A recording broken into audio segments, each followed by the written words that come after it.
Luna Invicta 45. Donc, espace techno, musique à fond, et mon frère qui était en train de rouler des pelles à un gars, et on se voit, et je fais « What? Quoi ?» Et je sais que je donnais l'impression d'un gars qui était beaucoup plus estomaqué que son frère embrasse des garçons, que son frère tue des gens, mais c'était complètement le cas. Voilà. Et je lui ai dit, mais tu m'avais dit que tu avais embrassé la chanteuse de Adarchi, genre au concert. Soit quoi, il me dit, c'est vrai. Et il dit, et alors j'ai le droit de faire les deux. Et donc l'autre gars qu'il était en train d'embrasser, dont Thibaut ne connaissait pas le nom, mais qui se présente quand même, on va l'appeler Johnny. Voilà. Donc Johnny, il me dit, Patouche, il est à moi. J'ai dit, c'est mon frère. Et il dit, t'as quelque chose contre les gays? Je dis, alors vraiment, j'ai rien du tout. J'ai rien du tout contre les gays. Tout le monde se présente, Thibaut, Johnny, Alexis. Johnny dit, il a l'air nerveux, ton frère, sur la question des gays. Et je dis, je suis extrêmement calme sur le sujet. Juste, moi, vous avez le droit d'être gay, moi je suis hétéro. Et Johnny dit, heureusement qu'on a le droit d'être gay. D'ailleurs, je pense, excuse-moi, hein, juste théorie, je pense que toi, t'es aussi gay, comme ton frère. Alors je dis, ah bon? Eh ben, je dis, vraiment, je crois pas, tu vois. Il me dit, ah bon, donc tu sors avec des filles? Alors je dis, pas en ce moment, mais en vrai, il y a moyen, tu vois. Alors, il me regarde et ça fait. Thibaut, il est mort de rire. Il me regarde, il me dit, t'es sûr de pas être un peu, tu vois? Et je dis, non, vraiment. Genre, je lui dis, regarde, Johnny, je te regarde calmement. Je suis poker face calmement. Je pense que je suis hétéro. Il me dit, tu sais, la vraie seule façon 100% sûre d'être sûr que t'es hétéro, c'est de sucer une queue. Si tu suces une queue et que t'aimes pas ça, t'es sûr à 2000% que t'es un hétéro. Et vraiment, Thibaut était mort de rire. Et moi, je lui dis, écoute, je vais te dire quelque chose. Je sucerai une queue bien volontiers, le jour où j'aurai sucé toutes les chattes de la Terre. Là, quand j'aurai sucé toutes les chattes de la Terre, je sucerai une queue. Et vous savez que je suis très mauvais en maths, mais sur certains sujets, je deviens un ordinateur de la NASA. D'ailleurs, si un jour, on va envoyer des gens sur Mars, il suffit de me dire qu'il y a des chattes sur Mars, et je pense que je sortirai des calculs que même les ordinateurs, ils peuvent pas sortir. Donc, j'étais en train de calculer. Il me disait, bon, il y a environ 8 milliards de personnes sur la Terre, on va dire qu'il y a la moitié, c'est des femmes, donc 4 milliards. Et 70% de ces femmes, elles ont plus de 18 ans. Je ne vais pas faire des choses illégales. Donc, ça fait environ entre 2,7 et 3 milliards, disons 2,8 milliards de femmes adultes. Et maintenant, on va réduire le fait que je suce une chatte vraiment à un temps très réduit, genre 1 seconde, d'accord? Et déjà, donc ça fait 60... Et imaginons aussi que toutes les chattes soient au même endroit. Ça fait 60 chattes sucées par minute, 3600 par heure, 86 400 par jour, d'accord?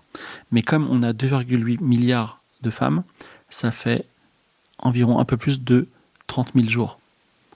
Donc, un peu plus de 85 ans. Donc, théoriquement, ça pourrait être possible si je passais toute ma vie et que je commençais, disons, à l'âge de 18 ans. Mais il faut prendre en compte la natalité et la mortalité. Parce qu'en gros, on a 140 millions de naissances par an et un peu moins de la moitié, 60 millions de morts par an au niveau des femmes. Donc, on a environ 70 millions de nouvelles femmes qui ont plus de 18 ans chaque année. Donc, c'est théoriquement faisable si je suce en beaucoup moins d'1 seconde et en fait, c'est pas faisable. Donc, ce qui est cool, c'est que si je le dis là et je regarde Johnny droit dans les yeux, tu vois, je sucerai une queue quand j'aurai sucé toutes les chattes des femmes majeures de la Terre. Je savais que je ne sucerais jamais de queue puisque je serais mort avant. Ce qui est une très bonne nouvelle, c'est peut-être la seule bonne nouvelle du fait que je meurs un jour. Et là, Johnny me regarde droit dans les yeux et il dit, donc t'es tellement hétéro que tu t'es dit que t'allais te ramener dans l'espace cuir fétichiste techno, c'est ça? J'ai dit, je suis venu ici par hasard et d'ailleurs, j'allais à l'espace métal. Et Thibaut, d'ailleurs, tu pourrais venir avec moi, ça fait longtemps qu'on ne s'est pas vu. Johnny, est-ce que je peux te le prendre? Et promis, je te le redonne ensuite, ça fait longtemps qu'on ne s'est pas vu. Et il dit, c'est vraiment, ça fait longtemps. En vrai, ça fait quelques semaines, mais la dernière fois que je l'ai vu, il était vraiment mal, et là, je suis content de le voir. Et Johnny dit, c'est un guerrier. Je dis, c'est un putain de guerrier. Voilà. Et en plus, je termine en disant, Johnny, tu sais, je pense que vous allez faire un merveilleux couple, toi et mon frère. C'est juste que beaucoup d'informations, une seule chose, je suis très content, et j'ai rien contre les gays. Encore une fois, d'accord? Et je pars avec mon frère dans la cohue et on sort de l'espace techno parce que vraiment il y a trop de bruit et on va dans l'espace métal. Il n'y a pas encore de bruit, il y a un concert qui est en train de se monter. Et donc je discute un petit peu, alors je dis comment ça va, comment t'es rentré, pourquoi t'es rentré, tu m'as pas appelé. Il me dit je voulais pas t'emmerder, et je vis ma vie comme tu le vois. Et comme tu vois, je fais, au lieu de faire rentrer des armes blanches dans le corps des hommes, mais je rentre autre chose et finalement mieux vaut l'amour que la guerre. Voilà. Et je lui dis, je pense que si tu te protèges, c'est même beaucoup moins dangereux. L'espace métal, c'est vraiment un grand espace herbu. Alors il y a de moins en moins d'herbes, beaucoup de gens piétinent, il y a beaucoup de gens qui sont là. Et il y a un éclairage un peu en clair-obscur, ce qui fait qu'on est un peu plongé dans la pénombre. Il y a des grands faisceaux lumineux qui montrent la scène. Il y a une sorte de groupe, je comprends rien, qui est à distance. C'est genre une première partie. Voilà. Je ne sais pas ce qu'il va y avoir après. Et je discute. Il y a pas, comment dire, la musique n'est pas trop forte. Elle est reliée par des haut-parleurs, mais elle n'est pas trop forte. Là où on vient juste de rentrer. On discute un petit peu. Et il me dit non, en fait, bah écoute, j'ai été soigné. J'ai revu ta copine, là, Cassandre. Un peu casse-couille, on est d'accord? J'ai dit ouais, un peu. Mais bon, elle nous a permis de nous retrouver. Et bon, à un moment, tu as eu raison. Tu m'as beaucoup parlé et j'ai compris ce que tu m'as dit et en vrai, tu as raison. Voilà, on va arrêter les bêtises. Et j'ai juste une question. C'était vraiment un loup-garou dans le bureau? J'ai dit, tu sais, on était fatigués, c'était la nuit. Pour moi, j'ai plus trop de souvenirs. Et il fait, ok. Il m'a dit quand même, le médecin m'a dit que c'était comme une bête sauvage. Je dis, ouais, peut-être c'était un chien, je sais pas, tu vois. Et c'est vrai que c'est ça, avec le recul, c'est des souvenirs qui devenaient un petit peu bizarres dans la tête. Et quand on voit quelque chose d'inconcevable, eh bien, tout simplement, le cerveau ne le conçoit pas. Il ne le stocke pas et il le modifie. Ce qui doit arriver à beaucoup de gens de nombreuses fois. Peut-être d'ailleurs, on est entouré de loups-garous et que personne ne le conçoit, mais ça, c'était une autre idée. Peut-être même qu'il y avait des loups-garous là présents dans cette scène. Thibaut m'a dit, je vais reconstruire ma vie. D'ailleurs, je pense que on va essayer de retrouver la famille, un petit peu tout ça. J'ai appris que Alan est parti à Alzheimer City. J'ai dit ouais. Et il m'a aidé. Mais en fait, on n'a pas allé jusqu'au bout. Mais je vais dire quelque chose. On est en train de faire une procédure judiciaire contre l'assurance qui nous a pas payé. Alors il dit ouais, c'est complètement con parce que finalement j'ai fait des études là-dedans. J'aimais bien ça et je voulais travailler là-dedans et c'est eux qui nous ont baisés. Je dis bah ouais, quand tu seras cadre, tu sauras ce qu'il faut pas faire du coup. Et c'est vrai. Il dit mais tu veux que je m'en charge? Je dis non, c'est pas la peine. Il y a un dossier qui a été déposé au procureur par une amie. D'ailleurs, je pense, putain, c'est Marie en fait. Et je l'ai ghosté, je suis trop nul et tout. Et voilà, mais bon, c'est comme ça. Et donc, j'ai ce petit moment de flottement, mais je lui dis, c'est en train de se faire. Et là, Thibaut, dans un moment on va dire, d'ouverture à l'autre, qui est rare chez les hommes, me dit, en fait, je vais te dire une chose qui est complètement bête, que tu sais déjà, mais c'est important que je la dise. C'est que oui, après le passage au cimetière, j'étais hyper malheureux. J'étais vraiment extrêmement malheureux, je me sentais extrêmement coupable. Il était très ému quand il le disait, tu vois. Et en fait, un peu comme les gens qui sont bêtes, qui tapent dans les murs, en fait, quand j'avais une douleur physique, la douleur physique, elle se focalisait, tu vois, et je souffrais beaucoup moins mentalement. C'est-à-dire que quand j'avais une douleur physique, j'avais moins mal dans la tête, tu vois, de cette culpabilité, de cette douleur. Et donc j'ai fait plein de choses. Bon, je me suis fait un peu de mal, mais aussi tout simplement en fait j'ai commencé à faire du sport à très haut niveau où j'avais mal. Et en fait, plus j'avais mal, plus ça allait bien, tu vois. Mais ça suffisait pas, donc j'ai fréquenté des sortes de fight clubs. Je suis tombé sur des fight clubs d'extrême droite avec vraiment des putains de nazis, mais genre d'hyper extrême droite. Et après, je me suis dit c'était la suite logique en vrai. C'était juste si je pouvais me battre à mort avec eux, les frapper hyper fort et qu'ils me frappent hyper fort, et genre même les tuer, et peut-être même avec un peu de chance ils me tueraient, ou qu'ils me blesseraient, que j'aurais trop mal et je serais enfin soulagé, ce serait vraiment trop bien, tu vois. C'est ça que je me suis dit, c'est comme ça que je fonctionnais. Et c'est pour ça que la première fois à Lyon, quand tu m'as récupéré, déjà j'avais mal et du coup j'allais mieux. Mais après, quand je me suis soigné, bah, j'ai commencé à reculpabiliser, c'était dur. Et donc, j'ai recommencé, j'ai suivi le gars à Rome, tu vois, je voulais terminer ça. Et je me suis dit qu'il y avait des gens un peu plus énervés, c'était le cas. Et en fait, quand le loup-garou m'est tombé dessus, en fait, il m'a fait hyper mal et j'avais très très mal, mais je pensais qu'à la douleur et c'était vraiment plutôt agréable, tu vois. Et, mais en fait, on s'est parlé et là, ça va mieux. Je crois que, ça va mieux. Et là, j'étais en train d'embrasser Johnny et je dis ouais, il a l'air de t'aimer. Il m'a dit ouais, ça fait 10 minutes qu'on s'est rencontrés. Je dis ok, d'accord, ouais, ça va vite. Et si c'était bien aussi, c'était comme se faire mal. D'accord. Et je lui dis c'est vrai, tu l'as rencontré qu'il y a 10 minutes et genre t'avais même pas son nom et tu t'es mis juste à lui rouler des pelles. Et il m'a dit ouais. Et je dis tu penses que je peux faire ça avec des filles? il, il- il me tient la joue là, comme un daron. Il me dit ah mais Alexis, t'es tout timide, t'as des problèmes avec les filles. Je dis ça va. Tu vois. Et donc tout d'un coup on entend un gros accord de guitare. C'était un groupe de métal qui s'appelle Slaughter of Prevail, un truc comme ça. Slaughter to Prevail, voilà, excusez-moi. Slaughter to Prevail, dirigé par un gars qui s'appelle Alexander, un russe qui s'appelle aussi Alexandre le Terrible. Et il est monté, il a joué de la guitare, c'était vraiment très fort. Il était torse nu, il avait aussi des tatouages comme moi, enfin des dessins, tu vois, sur le torse. Et à un moment, il est descendu de la scène, et en gros, il a écarté ses bras, il a avancé dans la foule en écartant la foule, tu vois. Et la foule, en fait, elle était en transe, elle le vénérait, elle touchait son torse, mais lui, il est écarté, il a genre créé un couloir entre les deux, enfin dans le public, tu vois. Et en fait, il y a Thibaut, il me dit putain, il va y avoir un wall of death. Alors je dis c'est quoi un wall of death? Et en fait, il nous écarte là, tu vois. Et ensuite, on va se foncer l'un sur l'autre, tu vois. Genre, tu vas foncer sur le gars d'en face. Et je dis ça a l'air bien. Il me dit, il me met la main sur l'épaule, il dit t'es sûr parce que, enfin, je veux dire, c'est physique. Je dis non, j'ai trop envie de le faire, tu vois. J'étais euphorique de plein de sujets. Enfin, voilà, j'étais euphorique de plein de sujets et vraiment faire un wall of death, malgré le nom, le mot death, qui est le mur de la mort, tu vois. Je me projetais comme une expérience trop géniale, tu vois. Donc on a remonté un petit peu, on s'est mis devant.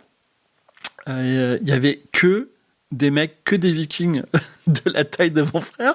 Moi j'étais un petit peu gringalet et donc il y a Alex le Terrible qui dit en anglais, il dit au moment où la musique commence, vous foncez l'un sur l'autre, les uns sur les autres en hurlant, tu vois. Et je voyais vraiment comme dans Braveheart, quoi. Le mec, il était en face de moi. Et en face de nous, il y a un grand gars, tu vois, format Thibaut, tu vois. Et on n'était pas loin en plus de la scène. Et le grand gars, c'est Camille. Alors Camille, ça fait longtemps, mais vous avez peut-être oublié, mais Camille, c'était le type qui m'a surdéfoncé la gueule au Fight Club de Nazi là à Lyon, mais vraiment, qui était vraiment un enfoiré de première. Et il était torse nu en face de moi, tu vois, genre. Et il me voit et il passe son pouce sous la gorge en mode il va me défoncer, tu vois. Et je dis Thibaut, je le sens pas du tout là, je le sens pas du tout. Tu le connais? Il dit putain, c'est Camille, je vais le défoncer. Et oui, je dis il est en face de moi, il est pas en face de toi, tu vois. Et il dit t'inquiète, je gère. Et en fait, donc Alex le Terrible, il fait son accord de guitare et tout le monde se presse, l'espèce de grande vague humaine qui va lutter contre une autre vague humaine, tu vois. Et moi, j'ai dit, ok, jamais je fonce, tu vois. Je commence à lutter à contre-courant. Puis il y a les gars derrière moi qui s'énervent, qui disent, putain, tu vas, ils me poussent et j'avance plus vite que les autres parce qu'il m'a poussé fort, tu vois. Il m'a balancé comme on balance un truc, tu vois. Et donc, je suis devant Thibaut, je me mets face à Camille. Camille, il me donne un coup d'épaule, mais genre tassement de vertèbre, souffle coupé, le nerf vague, je suis par terre, je protège ma tête, il y a des gens qui sont en train de se battre au-dessus, et je dis, mais quelle connerie, j'étais vivant il y a quelques minutes, et là je vais mourir, tu vois. Et en fait, en un seul coup, l'espèce d'ours, bison, garou, qui était mon frère, vraiment un coup de poing sur le visage de Camille. Le mec s'est effondré, KO allongé, tu vois, pas KO debout, il s'est allongé. Et mon frère a commencé à donner des coups de coude et tout, pour pas qu'il y ait personne qui m'éclate la tête en me marchant dessus, tu vois, alors qu'il y avait une musique, mais une musique apocalyptique, je sais pas ce que c'était que ce morceau, mais c'était un morceau qui était designé pour te dire que tu vas aller en enfer et que tu reviendras plus jamais. Et j'ai dit, mais vraiment, quelle mauvaise idée, le Wall of Death, mais bon, peu importe. Et je me relève, Camille était en train de se réveiller, il papillonnait des yeux, et là, en fait, je m'aperçois que en fait, il a brûlé ses tatouages. Donc il a plus de tatouages nazis et du coup il est porté, tu vois. Et j'y regarde, en fait il a brûlé ses tatouages, il est plus nazi. Et donc Camille se relève et Thibaut dit, moi, les nazis ou les anciens nazis c'est pareil. Et bah, il lui retonne un coup. Et vraiment, et là Camille, il a compris qui il avait en face de lui. Et il y a la baston de Titan, tu vois, qui est au milieu de la scène, avec la musique. Et un gros cercle se fait autour d'eux. Moi, je suis là et j'essaie de dire non, non, le faites pas et tout. Et donc, ils se battent vraiment, mais genre, le sang coule, tu vois, genre, ils sont énervés. Ils cherchent les yeux, ils cherchent la gorge, tu vois. Vraiment, ils font les pires coups. Et on est hors des limites violentes du Wall of Death et le service de sécurité commence à arriver. Et le service de sécurité arrive au petit trot, il y a un autre, comment ça s'appelle, couloir humain qui est en train de se faire pour que les gens passent. La musique continue. Et quand le service de sécurité, il attrape Camille et Thibaut, genre par de chacun, hein, par les épaules, par les bras et tout, mais vraiment, enfin, je veux dire, Camille et Thibaut, c'est pas 4 personnes dans le service de sécurité qui vont les arrêter, tu vois.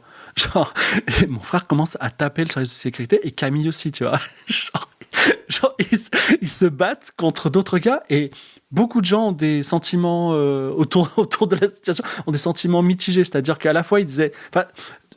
Quand un service de sécurité, je suis désolé pour mes amis policiers et vigiles qui sont en train qui sont en train d'écouter ça, mais quand un service de sécurité se fait taper dessus, c'est un peu un renversement du pouvoir, tu vois. Et toutes les fois où ça s'est mal passé dans notre vie, ben là on était voilà comme ça, mais avec 2 démons littéralement qui étaient là possédés par la musique ou par l'ambiance. Et vraiment je mets entre les deux. Et je dis stop, mais arrêtez, tu vois, genre avec ma petite voix, ce qui ne marche pas du tout. J'avais autant d'influence qu'un Instagrammeur qui dit stop la guerre, tu vois. Mais j'étais le seul gars qui était dans le délire, tu vois. Et à un moment, ils sortent les tasers. Ils tasent donc Camille et Thibaut. D'ailleurs, je me demande s'ils ont le droit d'avoir des tasers, mais ça peu importe. Et moi, j'étais en train de tenir mon frère, tu vois, parce qu'en fait, j'avais sauté dessus, genre sur son dos, et je mettais mes bras autour du cou. Et vraiment, j'étais courageux, mais voilà. Et ils sont tasés, et moi, du coup, je suis tasé aussi, tu vois. Genre, le courant, il passe aussi en moi. Et mais moins, je sais pas pourquoi. Donc, en tout cas, il les emmène. Moi, il y a un gars qui me soulève. Un autre gars qui dit putain mais t'es ultra courageux, t'aurais pu te faire tuer et tout, c'est des fous, tu comprends pas, ils sont possédés par la musique de Alex le Terrible et tout. Et je dis non pas du tout, c'est des nazis. Et donc mais bon, j'étais complètement sonné et je suis retourné dans l'espace. Je voulais retourner voir mes copines, Audrey, tout ça, peut-être Léa par exemple. Et encore une fois la police emmène mon frère. Et si vous avez suivi la topologie des lieux, je repasse par l'espace techno. Et je rencontre Johnny. Et Johnny il me dit mais qu'est-ce qui s'est passé avec ton frère et tout. Je lui explique. Et je lui dis je pars d'un bon sentiment. Je m'excusais de toutes les sous-entendus que j'ai dit sur les gars tout à l'heure. Je dis tu sais, je crois qu'il t'aime beaucoup. Il se marre. Et il dit tu sais que ça fait 10 minutes qu'on s'est rencontrés. J'ai dit ouais mais... moi je crois au coup de foudre, tu vois, et ça le fait un peu rougir, tu vois. Il est vraiment c'est un gars ça fait rougir Johnny, tu vois. Et donc je lui fais même un truc, je mets ma main sur sa joue, tu vois, genre le geste de Léa, tu vois, le geste du message caché dans la société là, et je lui dis euh, dès qu'il sort, prends bien soin de lui, d'accord? Et il me dit, Alexis, le frère de Thibaut, tu vas pas aller dans l'espace électro. Je vais t'apprendre à danser la techno. J'ai dit, non mais tu sais, la musique, elle est pas, la musique, elle est pas, elle est un peu répétitive, tu vois. Genre, quand j'écoute de la techno, au bout d'une minute, je me dis quand est-ce que ça change et ça change jamais en fait. Il dit ouais, mais t'as pas compris parce que là, t'es allé dans l'espace des bébés de la dance, après dans l'espace des gros bébés du métal, mais les vrais hommes, Alexis, les vrais hommes, ceux qui veulent avoir une destinée réelle, ils écoutent de la techno.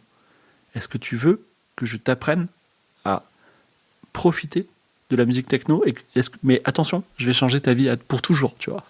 Genre, il est intense. Et je comprends totalement qu'on puisse vouloir, en toute hétérosexualité, embrasser ce gars parce qu'il est intense, tu vois. Il est vraiment. J'ai envie de le vénérer et je lui dis, Johnny, apprends-moi à profiter de la techno. Je veux devenir cet homme qui veut changer, tu vois.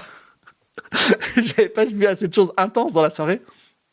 Et donc, il me dit déjà, on va se rapprocher le plus possible des enceintes. Donc, on s'approche et vraiment, ça casse les oreilles. Ça fait bloum, bloum, bloum dans mes intestins, tu vois. Je sens les vibrations, tu vois. Et en fait, on se fait la courte. Donc, c'est une immense enceinte. Genre, imaginez, plus grosse qu'un frigo, pratiquement une cabane, tu vois. Genre, et on se fait la courte échelle et on monte dessus. Et il est derrière moi en mode, tu sais, le prof de tennis qui veut te séduire, tu vois. Et derrière moi, il me tient mes hanches et il dit voilà. Donc, déjà, tu vas t'appuyer sur un pied et sur l'autre en rythme avec les boum boum là. Poum, poum, poum, poum, très bien. Et il dit non, tu mets les épaules en arrière.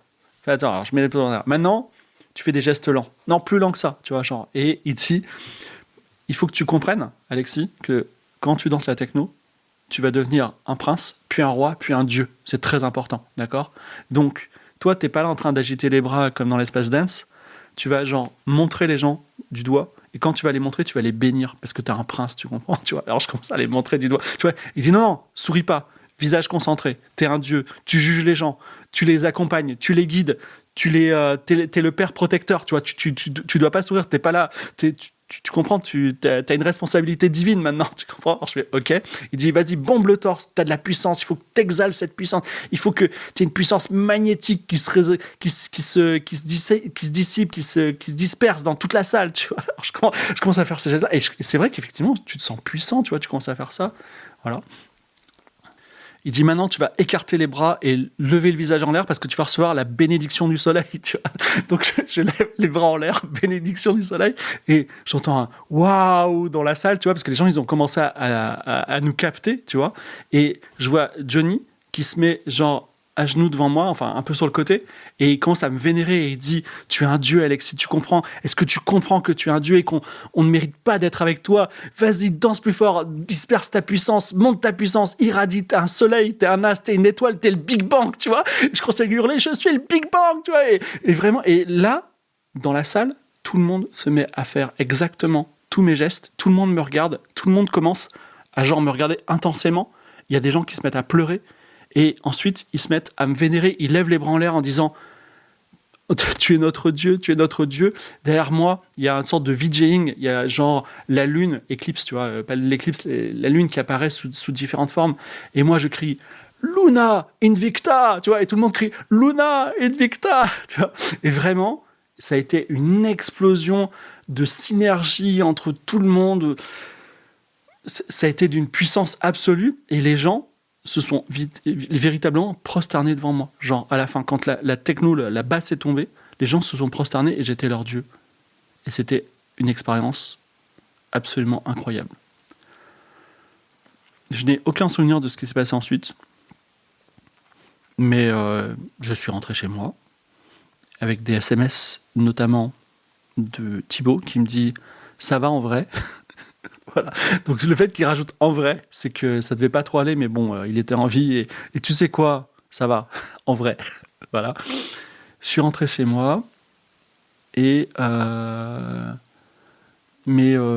bien après que le soleil soit levé, voilà, avec des tas une sorte d'escorte de types habillés en cuir et aussi de meufs, tu vois, qui souvent avaient le crâne rasé très chelous, tu vois, genre un mec qui était dans Star Trek ou dans Matrix, tu vois, genre des gens, enfin, voilà, des gens qui font de la techno à haut niveau, tu vois. Et il s'est passé un truc aussi, c'est que le lendemain, en fait, toutes les télés ont parlé de. Et il y avait des TikTok aussi. Toutes les télés ont parlé de l'ouverture de l'éclipse, parce qu'il y avait vraiment beaucoup de gens qui étaient passés, et donc il y avait énormément de gens qui se plaignaient. Notamment, il y a eu un reportage France 2 et un reportage CNews dont je vais parler. Et aussi, il y a eu un TikTok dans lequel j'ai hurlé Luna Invicta et qui me mettait en avant, et tout le monde se prosternait. Et il y avait marqué c'est le roi des gays, tu vois. C'était moi le roi des gays, d'accord. Et donc, j'ai reçu énormément de messages de tout le monde. Genre même mon boss à l'agence d'intérim m'a dit t'es le roi des gays, tu vois. Tu vois, je répondais pas, tu vois. Et évidemment Marie dit ah je comprends pourquoi on se déplace pas, d'accord, le roi des gays. Et ça a été un peu plus loin que ça parce que enfin vraiment CNews ils nous en ont parlé, il y avait rien à l'actualité donc ils en ont parlé quasiment toute la journée genre. Et donc à la fois j'étais le roi des gays mais ils ont zoomé et ils ont vu que j'avais un pendentif lune musulman, tu vois. Donc j'étais en plus le gay musulman, donc vraiment j'étais le Satan, tu vois, pour CNews qui a tourné en boucle sur le sujet. Et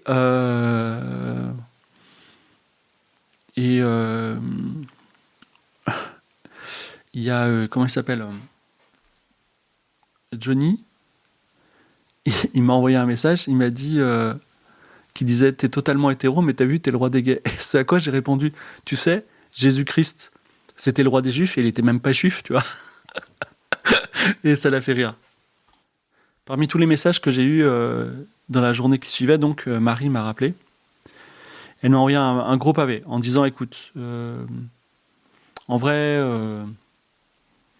je crois que tu es une bonne personne et je sais que tu as eu des soucis, mais en tout cas sur le TikTok, ça a l'air d'aller, hein, le roi des gays. Donc, est-ce que ça te dirait qu'on se revoie et qu'on aille voir ce spectacle de magie parce que tu avais l'air enthousiaste, après que tu me ghostes complètement et que voilà. Et donc je lui ai dit, écoute, alors j'ai réfléchi, je me suis posé et j'étais à l'écoute de mes sentiments. J'étais fatigué et en fait je tremblais un peu. Pourquoi je tremblais? Parce que j'avais pas pris le médicament que je prenais pour aller mieux, l'antidépresseur.